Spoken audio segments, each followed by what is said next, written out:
Hello friends, I'm Dr. Nishant, consultant neurophysician at Archana Hospital. Today we're going to talk about a topic called epilepsy. Epilepsy is the most common, one of the most common neurological disorders. It is the fourth most common neurological abnormality which we see in our day-to-day practice. There are around 3 to 10 patients for every 1,000 population who are suffering with an epilepsy. So it is very epilepsy is a very fairly common problem. So definition of epilepsy is when a person has two or more unprovoked episodes of seizures, then you call it as an epilepsy. What does an unprovoked seizure means? There should not be any provocation factor.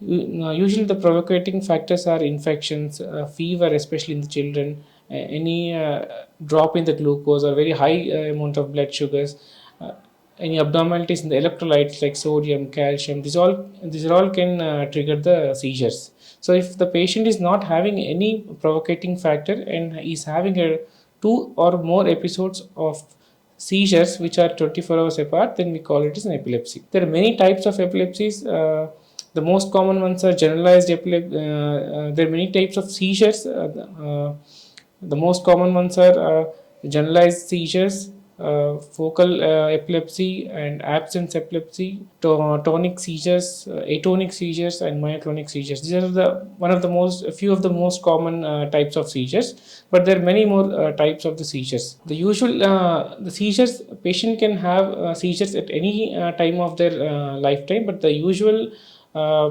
time period where we'll see more seizures are during the childhood and during the older age group. So these are the two age groups where we find more number of seizures. And the usual causes for the seizures in the children are any structural abnormalities in the brain or any genetic causes that can cause seizures or any metabolic causes that can cause seizures. In older age, again, the structural causes are the most common cause of the seizures. So, what to do when a patient has a seizure? So, as a bystander or as a person whom you know somebody is having a seizure, or when you witness somebody is having a seizure, what you have to do? First, you make the patient move away from the corners of the room or from the sharp objects or any object that can hurt the patient, and make the patient lie on the floor or on the bed and turn the patient to one side. Do not overcrowd the area. Let the patient breathe and get an adequate air, and do not put any objects or keys in the patient's hand. Usually, the seizure subsides within 2 minutes. Within 2 minutes of time, if the seizure continues to be present for 5 minutes or more, then immediately rush to the nearby emergency. And if usually the patient regains consciousness in within 20 minutes. If the patient fails to regain the consciousness in 20 to half an hour, then again, even though the seizures have subsided, you have to take him to the emergency. So, what is the advice to the patient? Seizures, if the patient has a condition called epilepsy, they are more prone to get the repeated episodes of seizures. So, they have to be on medications which are prescribed by the doctor. So, do not skip the medications, because even as skipping a single dose of medication can sometimes trigger seizures, and sometimes the seizures can be so severe that it can lead into life-threatening condition called status epilepticus. And other things that the patient needs to avoid is that patient should not be near the open fires or in the kitchen. You should be careful while handling the hot objects, and the patient should not go to the heights, especially which are not secured. And patient should not go to swim into the deeper waters, and patient should not uh, drive a vehicle when he's having a seizures.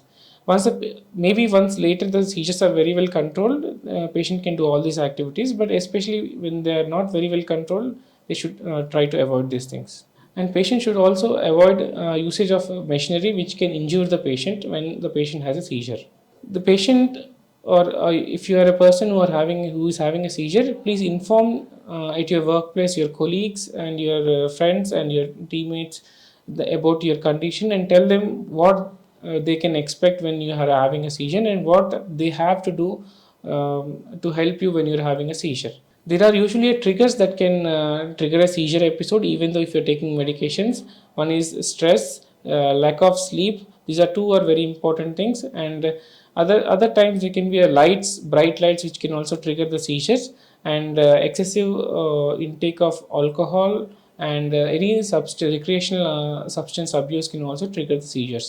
The patients who are having a seizures are more prone to develop psychological issues when compared to the general population. The most common ones are being depression and anxiety, and many other patients can also suffer from insomnia. So it is very important to address notice these issues and to address these issues and to bring to the clinicians notice. And women who are having an epilepsy, especially in the childbearing age group, they should take a note of other medications which they are taking along with the seizure medication, because there are other hormonal medications which can be used for multiple other purposes that can reduce the efficacy of the seizure medications. So you have to inform that regarding the medications which you are taking to the doctor, so that they can take off the medications or adjust the medications accordingly. If a woman is planning for a pregnancy, during the stages of planning they have to consult the doctor, because some medications can have an adverse effects on the fetus, that is on the baby. So during the planning stage of pregnancy you have to visit a doctor and you have to tell the doctor that they are planning a pregnancy. And while planning a pregnancy, your seizures should be very well under control, and do not plan a pregnancy when seizures are not under control. Usually the dose of the medications during the pregnancy needs a hike, because the body metabolizes, that is excretes the drug very fast, so the drug levels are not maintained to prevent the development of seizures during the pregnancy. So you may require the increase in the dose of the medication during the pregnancy. So please inform or plan accordingly, and when you are planning for a pregnancy. And do not skip or add a new medication without informing your concerned doctor regarding when you are pregnant or planning for a pregnancy. For any so these are the do's and don'ts that you have to do to be careful when you are having a seizure, or when somebody or someone who is having a seizure. If for any other issues related to the seizures or epilepsy, you can always contact us. We are here for the queries and for the treatment. ఈ video కనుక మీకు నచ్చినట్లయితే like చేసి, share చేసి, comment చేయండి. మా ఛానల్ని subscribe చేయడం మాత్రం మర్చిపోకండి. Thanks for watching.